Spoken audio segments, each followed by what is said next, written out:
How overdue is this video again? Before we start, I would like to clarify the roles of each unit and place them in a category. First, we have the nukers. Most of their damage are loaded on their ultimates. School shooters are spread-based damage which will hit harder the lesser enemies there are. NA, or known as normal attackers, have their damage loaded on their basic attacks, some of which have follow-ups which counts as a basic attack. Trigger skills, also known as the weird category, they scale off ultimate skill damage and trigger skill damage. DOT, also known as damage over time, have backloaded damage which detonates at the end of the enemy's turn.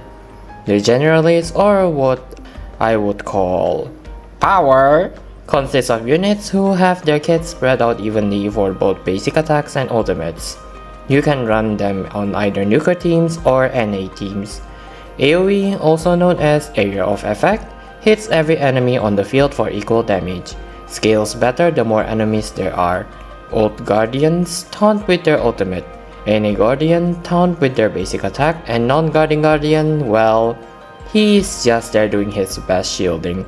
Now onto the actual tier list. First, we have the End tier, which consists of units that are mostly used for exploration. You just need to raise them to level 35, pot 4 and 3 star for them to function. Next, we have the bottom tier, the C, D and E tier. To summarize it, C is barely usable, D gets cucked by base stats, and E rarely sees usage due to high rarity counterparts. Next, we have the A to B tier. To summarize it, they are generalists who had fallen off due to power creep. Still somewhat usable, but there are better options. The S tier, also a subject to power creep, but are still excellent in their category. I would call this tier the fallen off but are still going strong tier. The SS tiers, also known as the meta units in their category.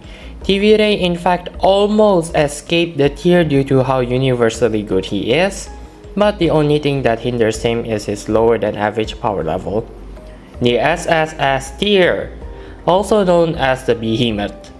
Garu doubles as a stupidly strong nuker buffer, Slot 5 Blade doubles as a very strong healer, and also a buffer, while Olivine just has the biggest PP damage you would ever see from a unit. Then we have the non-negotiables. Raise them like you depend on it, otherwise you won't clear half of the content available. And that's it. It's a bit short, but I hope I make things clear. Comment down below if you want an in-depth explanation of the unit you desire. Thank you for watching, have a nice day, and don't forget to stay horny.